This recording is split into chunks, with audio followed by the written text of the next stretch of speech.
आई kitchen मध्ये नमस्ते। आजची recipe आहे सोयाबीन चिली।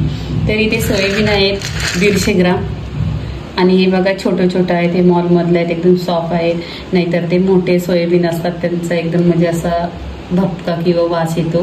तर हे आपण भाताबरोबर खा, भाकरी बरोबर खा, एक नंबर आणि टेस्टी रेसिपी आहे। आता पुढची साहित्य, हे कढई ठेवलेली आहे गॅसवर, त्याच्यामध्ये पाणी गरम केलेलं आहे, त्याच्यामध्ये आपण सोयाबीन टाकायचं, एक 10 ते 15 मिनिटात बॉईल होणार, त्याच्यानंतर आपण काढून घ्यायचं। इथे अर्धा चमचा मीठ टाकायचं। इथे पूर्ण बघा 2 मिनिटं झालेले आहे, गॅस बंद करायची। इथे बघा थंड पाणी टाकायचं आणि चालणीत असं काढून घ्यायचं सोयाबीन। मिनिट रेस्ट करायचं आहे थंड पाण्यात। इथे सोयाबीनचं आपण पाणी करायचं, पण जास्त नाही, एकदम कमी असं करायचं। इथे सोयाबीनला कोटिंग करायची, अर्धा चमचा मीठ आहे, ब्लॅक पेपर पावडर अर्धा चमचा, चिल्ली पेस्ट आहे, अद्रक लसणाची पेस्ट आहे 1 चमचा। इथे मिक्स करायचं।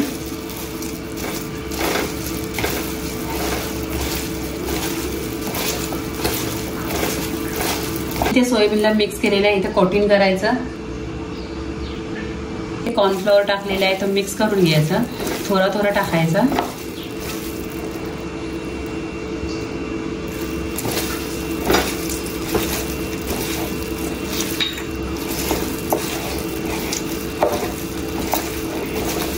आणि इथे कोटिंग छान करायचं, नाहीतर तेलामध्ये फुटणार सोयाबीन, नाहीतर तेल जाणार सोयाबीनच्या आतमध्ये।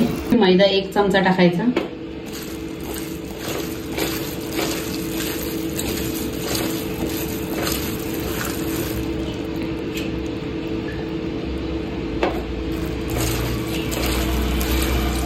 इथे तेल गरम झालेलं आहे, त्याच्यामध्ये आपण सोयाबीन टाकायचं, छान असं फ्राय करायचं क्रिस्पी। सोयाबीन बघा फ्राय झालेले आहेत, आता आपण काढून घ्यायचं। इथे कढई ठेवलेली आपल्याला ग्रेव्ही बनवायची आहे, त्याच्यासाठी 1 चमचा तेल टाकलेला आहे, लसूण आहे कट केलेली आहे, इथे शिमली मिरची आहे, मोठे पीसेस आहेत, कांदा आहे आणि गाजर आहे, इथे छोटी कट केलेली आहे गाजर, इथे छोटा कांदा कट केलेला आहे आणि शिमला मिरची। पाणी टाकायचं, तुम्हाला ग्रेव्ही पाहिजे तर ग्रेव्ही बनवा, सुका पाहिजे तर सुका बनवायचा।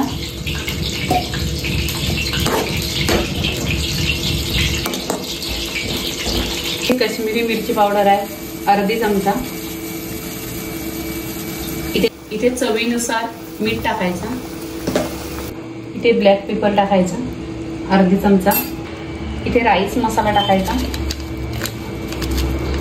इथे केचप आहे 1 चमचा।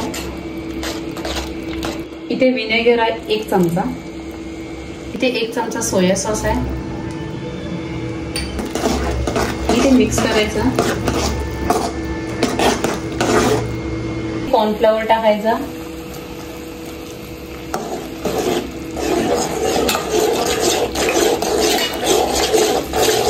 इथे बघा पूर्णपणे असं घट्ट झालेली आहे ग्रेव्ही।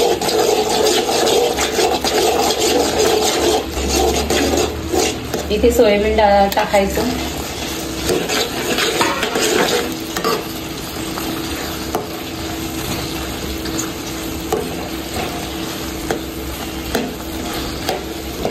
इथे मिक्स करून घ्यायचं सोयाबीन।